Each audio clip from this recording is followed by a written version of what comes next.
저는 오늘 본문에 있는 말씀을 통해서 절망 속에 찾아오신 예수님, 그런 제목 가지고 말씀을 살펴보겠습니다. 아주 오래된 유행가 중에 풍문으로 들었소라는 유행가가 있습니다. 자기가 이제 마음에 두고 있었던 한 여인이 애인이 생겼다고 하는 것 때문에 고민하는 한 남자의 마음을 그리고 있습니다. 그러나 세상에 반은 여자다.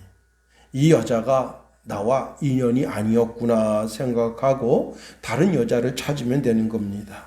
그런데 내가 이 여자 아니면 안 된다, 그런 악한 마음을 품게 되면요, 그 여자가 나를 배반했다고 하는 그 마음 때문에 그 여자를 쫓아다닌 스토커가 됩니다. 그렇게 되면 아주 어리석은 짓을 저지르게 되는 겁니다. 최근에 상계동을 발칵 뒤집어 놓았던 사건 중에 인터넷 채팅상에서 만났는데, 그 여자가 자기를 헌신장처럼 버린다고 해서 그 집에 마치 택배가 온 것처럼 가장하고 그 초인종을 누르고 그 여자가 이제 택배물을 찾으러 나오는 그 틈을 차서 그 안에 들어가서 그 동생, 언니, 어머니를 죽이고 정말 그 죽은 시체 가운데서 3일 동안 먹고 자고 인간 말종 같은 그런 짓을 저질렀습니다.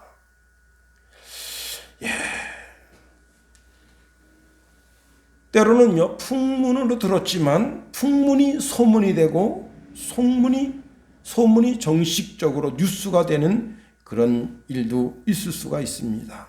여러분, 내가 스토커가 돼서 어떤 사람을 평생 쫓아다닌다, 그거 참 못할 짓입니다. 특히 연예인들을 평생 20년, 30년 쫓아다닙니다. 아주 그리고 그냥 못된 짓을 하는 거예요. 악플을 달고 그를 괴롭힙니다. 그런데 우리가 평생 쫓아다니고 우리가 스토커처럼 일거수일투족을 쫓아다니고 괴롭혀도 싫다 하지 아니하시고 마다하지 아니하시고 오히려 복을 주시는 분이 계신데, 그분이 바로 우리 예수님이십니다. 성경의 사람들은 하나님의 스토커, 예수님의 스토커, 평생 예수님을 쫓아다닙니다. 아브라함 보세요. 그가 하나님을 잘 쫓아다니는지 잘못 쫓아다니는지를 알고 싶어서 가는 곳곳마다 제단을 쌓습니다. 왜? 그 제단을 통해서 자기가 하나님을 잘 쫓아다니는지 여부를 알 수 있기 때문입니다. 야곱을 보세요. 야곱은 평생 장막의 사람이었습니다. 창세기 25장 27절에 보니까 그 아들들이 장성함에 애서는 익숙한 사냥꾼이었으므로 들사람이 되고, 야곱은 조용한 사람이었으므로 장막에 거주하니, 장막에는 하나님의 말씀을 읽는 아버지가 계시고 그 말씀을 풀이해서 들려주는 설교가 있고 거기에는 찬송이 있고 기도가 있기 때문에 평생 하나님을 쫓아 살아가는 아버지의 삶을 보면서 야곱도 그 은연중에 자기의 신앙이 되게 된 겁니다. 구약에 어머니의 신앙을 쫓아다녔던 한 가련한 여인의 이야기가 있습니다. 루시라고 하는 여인인데요, 이 여인은 젊어서 과부가 됐어요. 자, 그리고 어머니를 쫓아서 모압이라는 땅에서 이스라엘이라는 땅까지, 이스라엘 베들레헴까지 이사를 왔습니다. 어머니가, 이스라엘 사람들은 이방인 사람들을 개 취급하고요, 사람 취급 안 합니다. 더더욱이 여자는 어떻겠어요? 그래서 그런 인종차별을 받게 되고 그 마음의 상처를 입게 될까봐 그 며느리에게 너 고향으로 돌아가서 이제 거기서 좋은 남자 만나서 개가해라, 그렇게 그 며느리 등을 떠미는데, 이 며느리가 보통 신앙 각오를 가지지 않은 게 아닙니다. 성경에 보면 롯이 이르되 내게 어머니를 떠나며 어머니를 따르지 말고 돌아가라. 강건하지 마옵소서. 어머니가 가시는 곳에 나도 가고 어머니가 머무시는 곳에 나도 머물겠나이다. 어머니의 백성이 나의 백성이 되고 어머니의 하나님이 나의 하나님이 되시리니 어머니께서 죽으시는 곳에 나도 죽어 거기 묻힐 것이라. 만일 내가 죽는 일 외에 어머니를 떠나면 여호와께서 내게 벌 내리시고 더 내리시기를 원하나이다 하고 그 어머니가 섬기는 하나님을 붙여찼다. 그래서 성경에 이 여인이 다윗의 족보에 오르고 예수님의 족보에 올랐다는 겁니다. 여러분, 사람을 쫓는 스토커는 문제를 일으키고 고소를 당하고 그것 때문에 교도소 들어가고 자기 명예에 먹칠이 될 수가 있어요. 그러나 하나님을 쫓는 스토커는 하나님께서 오히려 그에게 복을 주시고 평생에 복의 복을 더해 주십니다. 조금 전에 말씀드렸던 루시라고 하는 여자는 보아스라고 하는 사람을 만나서 참으로 귀한 여인이 된 것 아니겠습니까? 오늘 본문에 가보면 우리 주님은 당시에 회당장 야이로, 그 딸이 12살 먹었는데 그 딸을 구해주러 회당장 집으로 가십니다. 그런데 아주 공교롭게 12년 동안 혈류병으로 고통당하는 여인이 등장합니다. 그 여아이가 12살인데 이 여인이 12년 동안 혈류병으로 고통당했다는 거예요. 역사가인 유세비우스는 그녀가 파네아스 출신 이방인으로서 베로니카라고 말하고 있습니다. 특히 이제 그 도시의 토착민들은 바알 신을 섬겼고 헬라인들은 야수의 신 판을 섬겼다고 한 겁니다. 자, 이 여인이 혈류병에 걸렸는데 자기 몸에서 피가 나오는데 정기적으로 피가 나오다가 멈춰서다가 나오다가 멈춰서다가 점 잡을 수가 없어요. 이 질병 때문에 몸이 아픈데 몸이 아픈 게 문제가 아니라 이제 마음이 아프고 자기 영혼이 아픕니다. 레위 15장에 보면 이렇게 유출하는 여인에 대해서 그 여인을 부정하다 그렇게 정했습니다. 그 여자가 앉은 자리에 누가 앉으면 그 앉은 사람도 부정하게 돼요. 그 사람이 누웠던 침상에 누가 누우면 그 사람도 부정하게 돼요. 그 사람의 삶의 족적 모든 것이 다 부정한 거예요. 그 집도 부정하고 그 삶도 부정하고 다 부정한 거예요. 그러니 그 질병을 고치려고 얼마나 애를 많이 썼겠어요. 자, 이 부정한 여자는 그 질병 질고로 인하여 그 동네 사람들로 하여금 죄인 취급받고 멸시받아요. 성전에도 들어갈 수 없고요. 어떤 모임에도 참석할 수가 없습니다. 왕따 중에 왕따를 받는 여자가 바로 이 여자예요.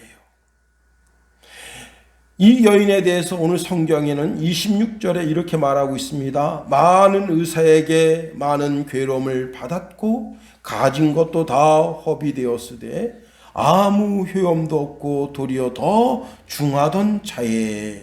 이 여자는 아주 큰 부잣집에서 태어났어요.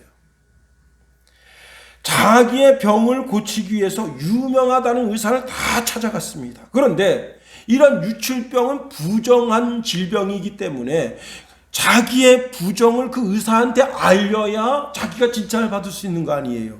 그러니 그 의사가 선뜻 진료를 하겠어요, 안 하겠어요? 선뜻 한다 하는 말을 못 하는 거예요. 그러니까 그 의사가 자기 몸을 진찰하려면 어떻게 해야 되겠어요? 웃돈을 옮겨줘야 되는 거예요. 그래야 겨우 진찰할 수 있게 되는 겁니다. 그러니 많은 진료비로 자기 몸을 고치려고 그 진료비를 쓰게 된 겁니다. 그런데 그렇게 해서 국내에 있는 모든 의사들, 또 해외 집이 부잣집이니까 해외에 있는 유명하다는 의사들 다 이렇게 저렇게 해서 다 타진해봤지만 오히려 돈만 허비하고 괴로움만 더했다 하는 겁니다. 특별히 이제 누가는 의사인데요. 누가복음 8장 43절에 이렇게 말하고 있습니다. 이에 12해를 혈류증으로 앓는 중에 아무에게도 고침을 받지 못하던 여자다라고 말하고 있습니다. 여러분 12년 동안 그 긴 세월 동안 이 질병 때문에 이거는 불치병이구나. 도저히 고칠 수 없다. 그리고 많은 의사들에게 고통을 당했다. 그로 인해서 아주 깊은 절망 가운데 빠져 있었습니다. 우리가 이 여인을 오늘 추적하면서 받을 은혜가 참으로 많습니다. 첫 번째는요, 이 여자는 풍문을 듣고 풍문이 소문이 되고 그것이 확신이 됐다는 거예요. 오늘 27절에 보니까 예수의 소문을 듣고 그렇게 말씀하고 있습니다. 소문이라는 것이 뭐냐? 예수님을 중심으로 해서 일어나는 작고 큰 이야기들, 에피소드, 그것이 자꾸 일어날 때 그게 소문이 됩니다. 처음엔 그게 풍문으로 들렸어요. 그럴 수도 있겠다. 그런데 풍문이 자꾸 하나 들려오고 두 개 들려오고 세 개 들려오니까 그것이 소문이 됐습니다. 그것이 소문이 계속 들려오게 되니까 그것이 그분이 보통 분이 아니구나 라고 하는 믿음의 확신이 되게 됐습니다. 당시 예수님은 갈릴리 중심으로 거기에서 이제 말씀을 증거하셨는데 그 예루살렘에 특히 베들레헴에 메시아가 30년 전에 태어났다고 하는 소문이 있었습니다. 근데 그 메시아가 지금 갈릴리에서 수많은 사람들에게 말씀을 증거하고 질병을 고치고 오늘 성경에 우리가 읽은 성경이 마가복음 5장인데 마가복음 5장 이전에 어떤 일이 있었느냐? 여러분, 가버나움에서 악한 귀신을 고쳤고 시몬의 장모의 병을 고쳤고 나병 환자를 고쳤고 중풍병 환자를 고쳤고 수많은 사람들을 고쳤고 바다를 잔잔케 하셨고 거라사의 군대 귀신을 고쳤고 한두 가지 사건이 있었던 것이 아니에요. 그 사건들이 계속해서 풍문으로 그리고 소문으로 그리고는 그것이 이분이 바로 그 메시아이겠구나.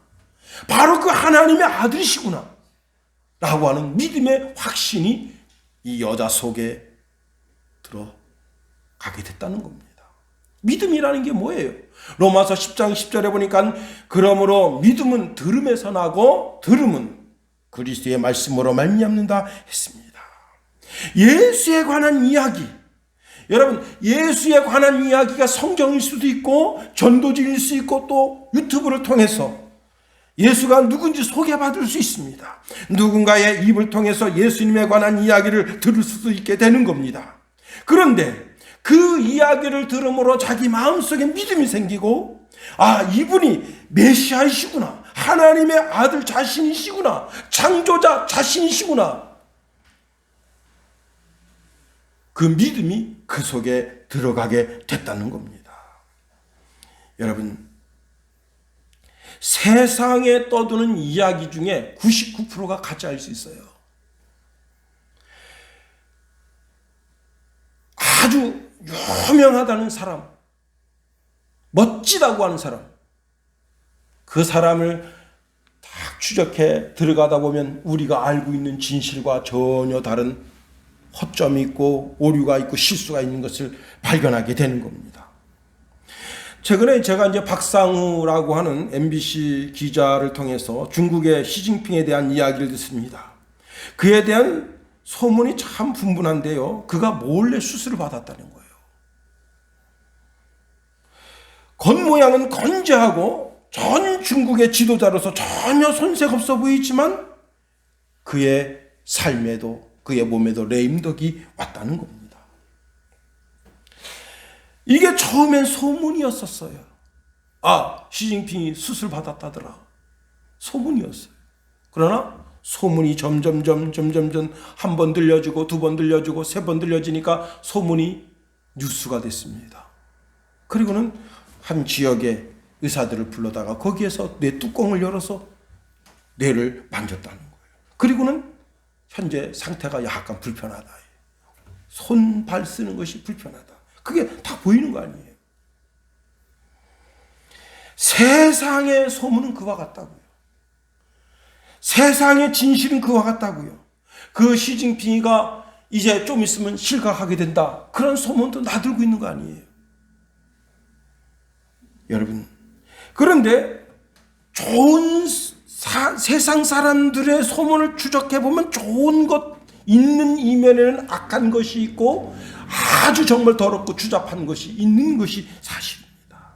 그런데 예수님을 추적하면 추적할수록 예수님에게는 사악하고 더럽고 추악한 것이 아무것도 없어요. 예수님을 추적하면 추적할수록 그분의 이야기를 파고들면 파고들수록 거기에 진실과 사랑과 인애가 정말 우리를 위해서 자기 자신을 주셨던 엄청난 하나님의 사랑이 그 속에 있다는 거예요. 어떤 분이 이런 말합니다. 구약 성경을 꽉 짜면 거기에서 피가 나오는데 동물의 피가 나온다는 거예요. 그런데 신약 성경을 꽉 짜면 거기서 피가 나오는데 예수의 피가 나온다는 거예요. 우리는 예수의 피로 말미암아 신약 성경을 계속해서 추적해버리면 그 뉴스, 그분의 예수라고 하는 분의 뉴스를 계속 추적해 가다 보면 거기에 하나님의 사랑을 발견하게 된다. 나를 위해서 이 땅에 오신 그 예수. 베드로는 예수님을 가장 가까이 지켜본 사람입니다. 우리가 인생 살면서 가까이 지켜보면 그 사람의 실수가 나와요. 그 사람의 허점, 오류, 나쁜 습관이 나와요. 그런데 예수님을 가장 가까이서 지켜본 베드로는 예수님에게서 오류를 찾을 수가 없는 거예요. 실수를 찾을 수가 없는 거예요. 예수님에게서 나쁜 습관을 찾을 수가 없는 거예요. 그래서 그는 이렇게 고백합니다. 베드로전서 1장 19절에 보니까 오직 흠 없고 점 없는 어린 양 같은 그리스도의 보배로운 피로 된 것이라. 예수님에게는 흠과 점과 티가 없다. 어떻게 사람이 그럴 수가 있겠어요? 여러분이 저를 보시면 야, 우리 김용 목사는 흠도 점도 티도 없고 거룩하고 거룩한 그런 분이겠지 착각하지 마세요. 제가 저 자신을 봐도 부끄러운 게 얼마나 많은지 몰라요. 저도 강대상에 올라서기 전에 하나님 앞에 죄의 죄를 고백하며 정말 괴로워할 때가 많습니다. 그런 인생이 저예요. 그러나 우리 주님은 우리가 예수님의 스토커가 돼서 예수님을 추적하면 추적할수록 점점 사랑스럽고 점점점 내가 가지고 싶고 그 예수를 내 것으로 만들고 싶어하는 그런 아름다움이 그 속에 있는 겁니다. 오래전 선배님이 이제 한국교회를 위해서 아주 큰 일을 하시게 됐습니다. 그런데 전혀 모르는 전화번호가 찍혔어요. 처음에는 무시했습니다. 계속해서 전화가 4-5번 오니까 이분이 목사님이신데 나를 애타게 찾는가 해서 그 전화를 받았는데 알고 보니까 이분이 안수 집사님인데 서울의 큰 교회를 섬기는 안수 집사님입니다. 그런데 이분이 뭐냐면 정복과 형사예요. 목사님이 이번에 한국교회에서 큰 일 하시는 걸 제가 알게 됐습니다. 그러니 지금부터는 핸드폰을 2개를 사용하십시오. 그래서 왜 그래야 됩니까? 하나는 교회용으로 하나를 쓰시고 하나는 한국교회용으로 한국교단 교회용으로 쓰십시오. 그래서 왜 그렇게 해야 됩니까? 그랬더니 보통 사장들이나 회장들이 다 그렇게 하고요. 어디 출타할 때는 교회 핸드폰은 교회에다 놔두고 출타할 때는 이제 교계에 알려진 핸드폰을 들고 다닙니다. 그리고 어디 다닐 때 핸드폰을 꺼두십시오. 그리고 내비게이션도 꺼두십시오. 목사님 너무 의아해서 제가 왜 그렇게 해야 되죠? 대한민국 정부기관에서 목사님을 12시간 감시를 하는데 핸드폰과 그리고 차 내비가 가는 것을 다 뒤집니다. 그게 뭐예요? 일반 사회 회장들이나 사장들이 아주 더럽고 추잡한 데 가는데 목사님도 그런 데 가는 줄 알고, 그런데 그분이 그렇게 6개월 추적을 했습니다. 목사님이 가는 데가 어디겠어요? 교회, 종로 5가인의 여전도 회관, 그다음 횃불 회관, 총회 회관, 그런 데 아니겠어요? 그런데 그 집사님이 다시 전화가 왔습니다. 목사님, 제가 목사님들 쭉 추격해 본 결과 목사님처럼 깨끗한 분이 없네요. 여러분, 우리는 누가 내 삶을 추적해도 부끄러움이 없는, 오류가 없는, 실수가 없는 그런 삶을 살아야 되는 겁니다. 예수님처럼. 그래서 베드로후서 3장 14절에 그러므로 사랑하는 자들아 너희가 이것을 바라보나니 주 앞에서 점도 없고 흠도 없고 평강 가운데서 나타나기를 심쓰라 했어요. 예수님이 점도 흠도 티도 없는 삶을 살았다면, 그분을 추적했더니 그런 삶을 살았다면 우리도 그런 삶을 살아야 된다는 거예요. 빌립보서 2장 15절에 보니까 너희가 흠이 없고 순전하여 어그러지고 거스리는 세대 가운데서 하나님의 흠 없는 자녀로 세상에서 그들 가운데 빛으로 나타내며, 데살로니가전서 3장 15절에 보니까 너희 마음을 굳건하게 하시고 우리 주 예수께서 그의 모든 성도와 함께 강림하실 때에 하나님 우리 아버지 앞에서 거룩함에 흠이 없게 하시기를 원하노라. 하나님 앞에 마지막 날 백보자 심판대 앞에 딱 우리가 들어갔을 때, 야, 넌 어떻게 이렇게 성결하게 고결하게 아름답게 인생을 살았니? 칭찬과 축복받아야 되지. 거기서 내 이름 팔아가면서 사기치는 이놈, 아유 이걸 어떡할까, 내가 어떡할까, 주님이 한탄하는 그런 인생 되면 되겠어요? 데살로니가전서 5장 23절에 보니까 평강의 하나님이 친히 너희를 온전히 거룩하게 하시고 또 너희의 온 영과 혼과 몸이 우리 주 예수 그리스도께서 강림하실 때에 흠 없이 보존되기를 원하노라. 이 여인이 예수님을 추적해 본 결과 예수님은 100% 하나님 자신이시고 메시아이시고 내가 신뢰할 나의 반석이신 것을 믿었기 때문에 그 예수님을 따라간 것입니다. 두 번째로 이 여인은 내가 예수님 옷자락을 만져야 되겠다고 하는 믿음의 작정을 했어요. 다시 말하면 맞아 죽을 짓을 각오했다는 거예요. 이게 여러분, 맞아 죽을 것을 마음에 결심하고 예수님 옷자락을 만진 거예요. 자, 예수님의 옷자락을 만지겠다. 예수님이 누구라고요? 하나님 자신이십니다. 예수님은 하나님의 아들이시고 그리스도 메시아 하나님 자신이십니다. 이 여인은 어떤 여인이에요? 이 여인은 더럽고 추잡한 여인이에요. 이 여인의 삶의 모든 족적은 다 더럽습니다. 다 부정한 거예요. 하나님 앞에 설 수가 없어요. 그런데 이 여자가 예수님을 만지겠다고 마음에 결정을 했습니다. 이 여자는 자기가 잠자는 것도 더럽고 자기가 의자에 앉은 것도 더럽고 자기 손도 못. 여러분 요즘 인사할 때 어떻게 인사하죠? 제가 이제 노예 서기가 돼서 수많은 목사님들 만나는데 다 주먹으로 인사합니다. 그리고 어떡하죠? 또 빨리 가서 알코올 탁 해서 소독을 합니다. 왜? 이렇게 해도 균이 올 수 있다. 이 여인의 더러움이 예수님께 전가될 수 있는 거예요. 이 여인이 더럽기 때문에 이 더러운 이 여인과 접촉한 모든 사람 다 더러워지는 거예요. 자기의 더러움을 예수님께 전가시키는 거예요. 이 여인의 몸에서 냄새가 나는데 악취가 납니다. 씻지 않아서 그런 것이 아니라 그 더러운 피 때문에 악취가 납니다. 이 여인은 율법에 의하면 예수님께 나아갈 수도 없고 사람들을 접촉하는 것 자체가 불가능한 여인이에요. 한 여인이, 집사님이 몰래 교회를 다니는데 성경책 들고 교회 갔다 오다가 남편한테 들켰어요. 남편이 자기 아내한테 아주 그냥 엄하게 말하면서 다음에 또 교회 갔다 오다 걸리면 죽을 줄 알아. 2번 다시 안 봐줘. 이번이 마지막이야. 그리고 막 윽박지릅니다. 그런데 어느 날 또 수요예배 갔다 오는데 그날 남편이 일찍 왔어요. 성경 가방 딱 들고 가는데 딱 들키는 거예요. 야, 큰일 났구나. 내가 오늘 죽는 날이구나. 그래가지고 성경을 딱 가슴에 안고 남편한테 이렇게 다가서면서 죽여 그러면서 갔더니 남편이 듣기는 죽여 그렇게 들리니까 남편이 갑자기 살려줄게 그랬다는 거예요.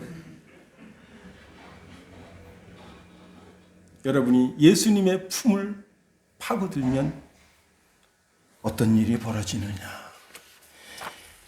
우리 생각에는 나의 더러움이, 나의 추악함이 예수님께 전가될 것 같지만 예수님의 그 거룩함, 예수님의 그 신성함이 오히려 내 몸에 투여된다는 사실입니다.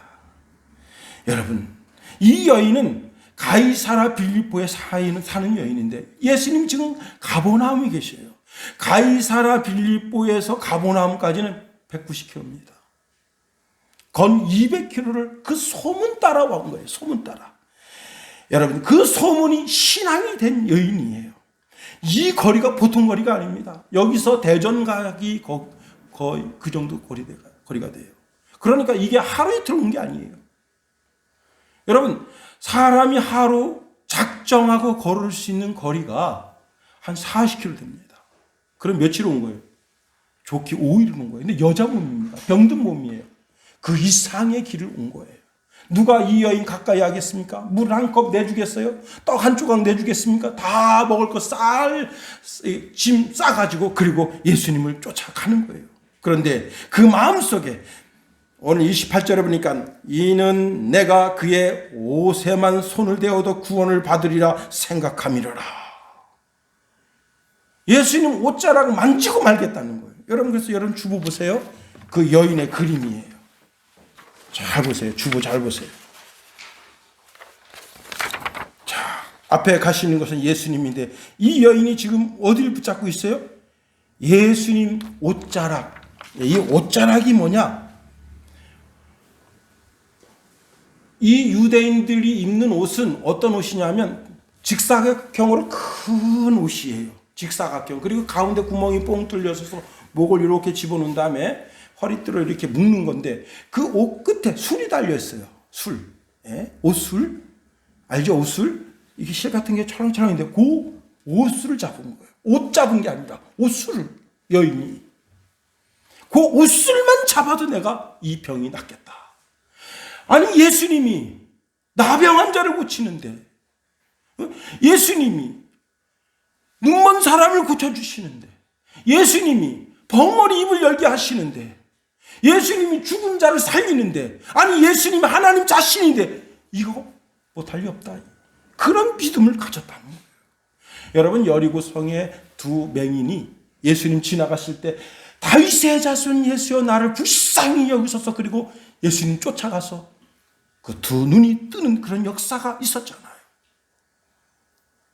예수님 부르기만 해도 고침을 받는데 이 여자는 내가 그 옷에만, 그 옷자락, 그 술에만 손을 조금만 대도 내 질병이 나음 받겠다 하는 믿음을 가지게 된 겁니다.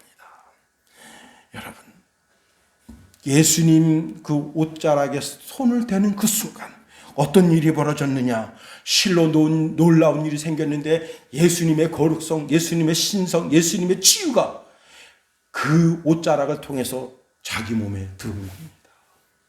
자기 믿음이 거기에서 구원이 형성되게 되는 놀라운 역사를 만들어내게 된 겁니다. 예수님의 옷자락만 만져도. 우리가 부활주일날 말씀을 살펴봤습니다. 부활주일 아침에 막달라 그리고 마리아 요한나가 예수님의 영원한 장례를 치르기 위해서 향품과 유약을 가지고 무덤을 향해 갔다가 빈 무덤을 보고 천사를 만나서 예수님 부활했다는 소식을 듣고 그리고는 이제 그 소식을 제자들에게 막 증거해 주려고 막 달려갑니다. 그때 예수님께서 마리아야 말씀하시니까 예수님 쳐다보고 마리아 그리고 다른 마리아 요한나가 엎드려서 예수님 팔을 만졌습니다. 부활의 아침에 부활의 주님을 만진 거예요. 여러분, 우리가 지금 육신의 눈으로 보면 아무것도 보이지 않지만 영의 눈으로 보면 지금 예수님의 옷자락이 여러분을 감싸고 있는 것을 믿으시기를 예수님의 이름으로 축원해 드립니다. 사도 요한이 pat모섬에 유배됐습니다. pat모섬에 유배됐는데 그날 주일이 된 거예요. 그러니 비록 자기 혼자라도 어떻게 해야 되겠어요? 다 여기 지금 반모섬에 있는 놈들은 다 흉악한 강도놈들이에요. 그냥 사람 뭐 네다섯 죽이는 건 기본이고, 살인, 강간 뭐 이런 거 뭐 기본적으로 하는 놈들이 거기 유배되는 거예요. 그런데 예수 믿는 사람 딱 한 사람 요한밖에 없어요. 그 사도 요한이라는 영화를 보면 거기 뭐 사도 요한을 섬기는 여자도 있고 다 그 가짜입니다. 그 섬 자체에는 일반인이 갈 수가 없어요. 다 흉악한 강도만 가는 거예요. 요한도 죽이려고 했는데 죽지 않으니까 그 섬에 유배된 건데, 자, 주일이 됐습니다. 그래서 주일날 예배 드리려고 한 동굴에 들어가서 예배 드리려고 무릎 꿇고 주님의 이름을 부르는데 실로 놀라운 일을 겪게 됩니다. 그것이 무엇인가 하면 거기에서 음성이 들리는데, 당시 7개 에베소, 서머나, 버가모, 두아디라, 사데, 빌라델피아, 라우디아 교회에 편지를 써서 보내라는 음성을 듣고 뒤돌아서 이렇게 보려고 하는데, 예수님이 이 끌리는 옷을 입고 촛대 사이를 이렇게 다니시는 거예요. 이렇게. 그 촛대 사이가 어디냐? 바로 교회입니다. 영이신 예수님이 전 세계 모든 교회, 예수 그리스도의 이름을 부르는, 비록 천주교라도 예수 이름을 부르는, 비록 러시아 정교라도 예수 이름을 부르는, 비록 어떤 형태와 모양을 가지고 있든지 예수 이름을 부르는 모든 곳에 주님이 끌리는 옷자락으로 주의 성도들의 마음을 만지시고 그 삶을 만지시고 그 인생을 만져주시기 위해서 주님이 거기 거하시는 거예요. 두세 사람이 내 이름으로 모인 곳에 나도 그들 중에 있느니라고 말씀하신 겁니다. 이 여인이 만졌던 그 옷자락이 아닙니다. 그 옷으로 우리를 덮어주십니다. 우리의 심령을, 우리의 마음을 만져주십니다. 우리의 심령을 새롭게 해주십니다. 그리고 세 번째로 내 믿음이 너를 구원하였다 말씀해 주셨습니다. 여러분, 공자에게 가서 공자의 옷수를 만지면 유출병이 나을 수 있겠어요? 아니, 마호메트한테 가서 마호메트의 옷수를 만진들 질병이 고침받을 수 있었겠습니까? 아닙니다.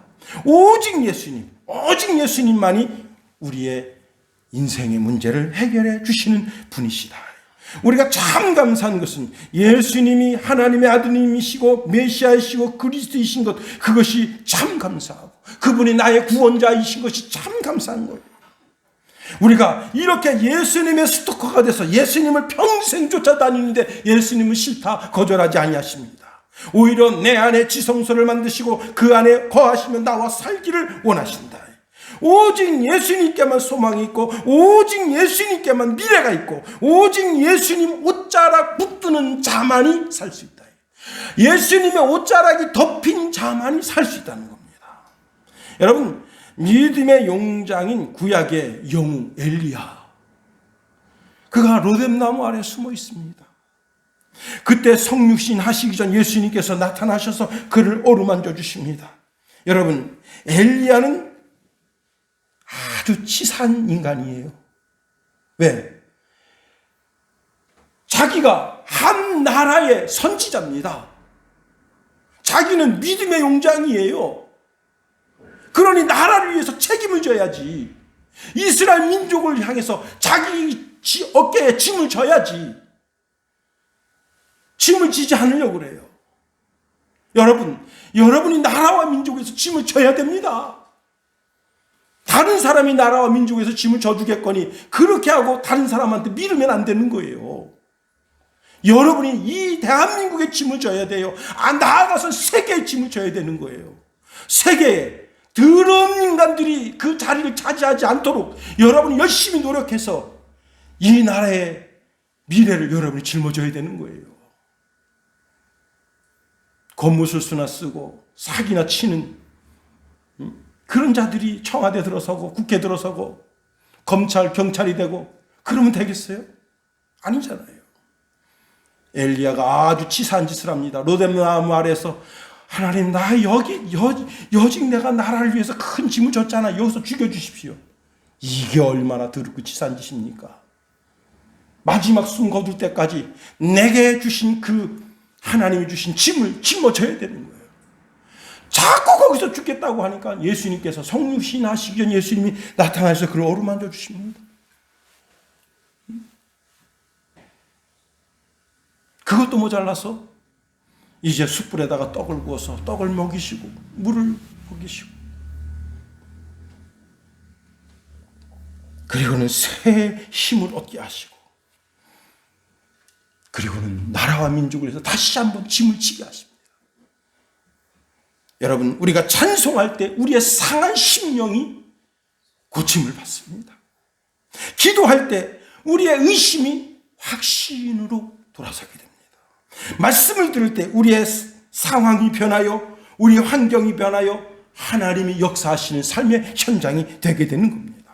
하나님은 엘리야를 만지시고 육신의 양식도 주시고 그리고 그로 인하여 강건하게 하시며 일어나라 먹으라 내 갈 길을 다 가지 못할까 하노라 하시면서 그를 붙들어 주십니다. 주님이 만져주셔야 돼요. 옷자락으로 만져주시고 하나님의 은혜로 만져주시고 또 가장 귀한 것은 말씀으로 만져주셔야 돼요. 오늘 이 시간에 여러분 제가 하나님의 말씀을 대언할 때 예수 그리스도께서 여러분의 영혼을 만지심이 있기를 축원해 드립니다. 자, 오늘 주님께서 이 여인에게 아주 귀한 말씀을 주십니다. 34절 우리 다 같이 한번 읽어봅니다. 34절 시작. 예수께서 가라사대 따라 내 믿음이 너를 구원하였으니 편안히 가라. 내가 병에서 놓여 강광할지어다. 여러분 이 여인을 딸이라고 불렀어요. 딸.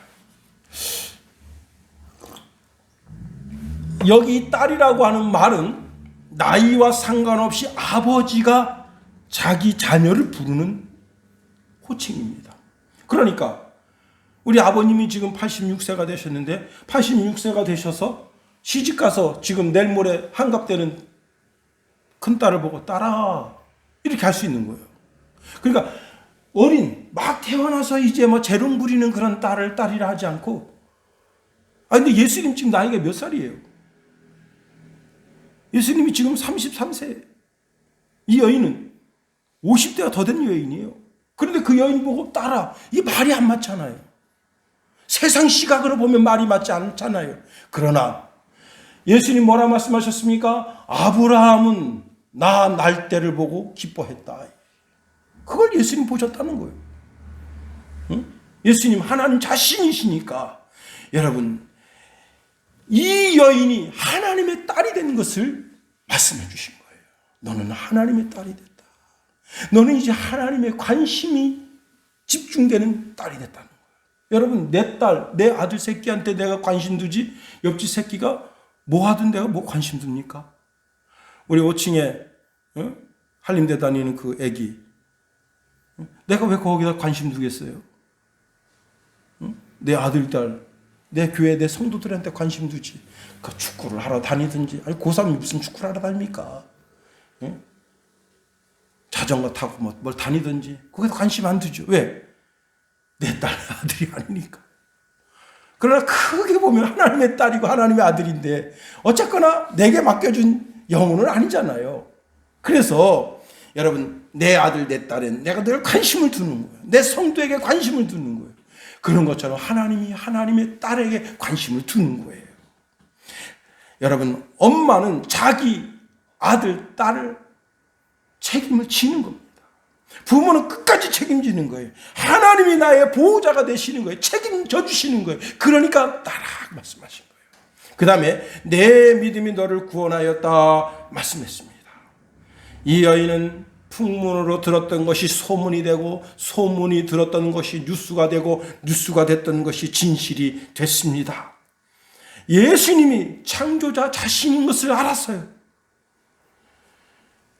자, 예수님이 하나님 자신이고 창조자이시고 하나님의 외아드님이시고 메시아이시고 그리스도이시고 이 모든 사실이 자기한테 들려온 소문을 통해서 자기가 확신하게 된 겁니다.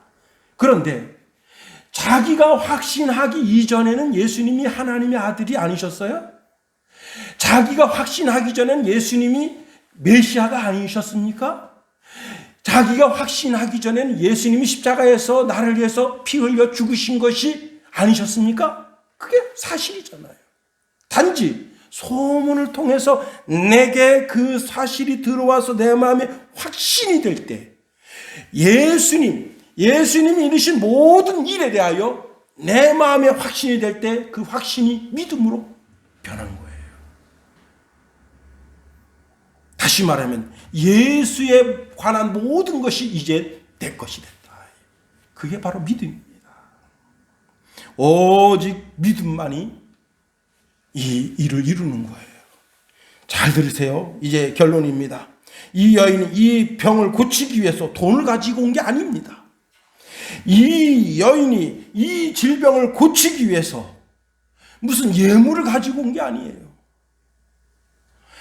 이 여인이 이 질병을 고치기 위해서 하나님의 사랑을 찾은 게 아닙니다. 하나님의 긍휼하심을 기대한 게 아니에요. 예수님이 하나님 자신인 것을 믿어준 거예요. 그런데 이 일이 일어난 거예요. 믿음이 이렇게 좋은 겁니다. 여러분, 이 여인이 거룩해서 고침받은 게 아니에요. 11조를 내고 감사헌금을 내고 선하게 살아서 이 일이 이루어진 게 아닙니다.